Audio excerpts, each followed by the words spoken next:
Ketika saya mendapatkan tugas 10 tahun yang lalu ke Kentucky, ada hal yang sering dilakukan oleh Pentagon, yaitu simulasi currency warfare. Dilakukannya di pangkalan Akademi Militer di Kentucky ini. Benarlah, salah satunya adalah taktik perang uang atau currency warfare adalah dengan membuat dolar reset value atau dolar dimainkan nilainya. Oke, kita sekarang membicarakan tentang currency domination sebentar. Currency domination adalah kunci untuk menjadi negara berdaulat. Inilah pelajaran penting bernegara. Salah satunya, sekali lagi, informasi ini juga akan membuat rupiah menjadi kuat. Kembali ke pelajaran sejarah sebentar. Kita semua masih ingat di tahun 97-98 itu ada serangan ekonomi hitman kepada pemerintahan Soeharto, menyerang rupiah dari 2.700-an ke 15 ribuan dalam waktu 6 bulan. Indonesia rontok ketika itu. Krisis moneter, lalu krisis pemerintahan. Rezim otoritarian Soeharto terjungkal. Inilah hal yang dilakukan di pangkalan Kentucky, tempat simulasi currency perang uang atau currency warfare adalah dengan membuat dolar reset value atau dolar dimainkan nilainya. Oke,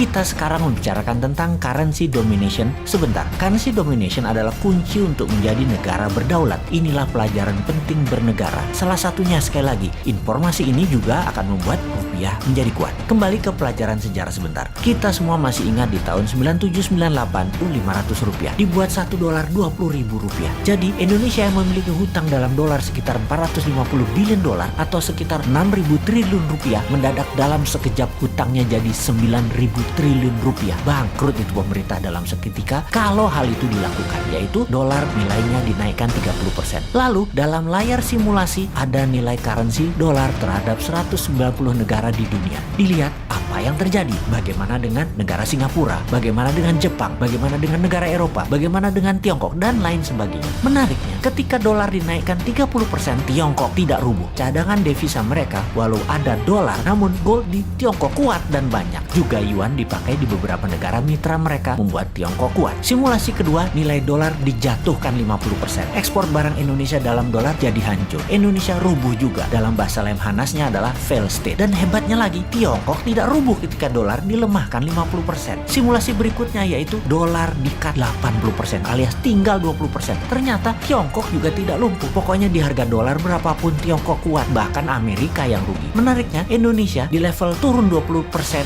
sudah paria. Di level 30% atau 40% bahkan lumpuh negaranya. Dan di level 50% fail state, negara gagal. Dan benar deh, dibawa ke harga dolar menjadi 18.000 aja dalam seketika.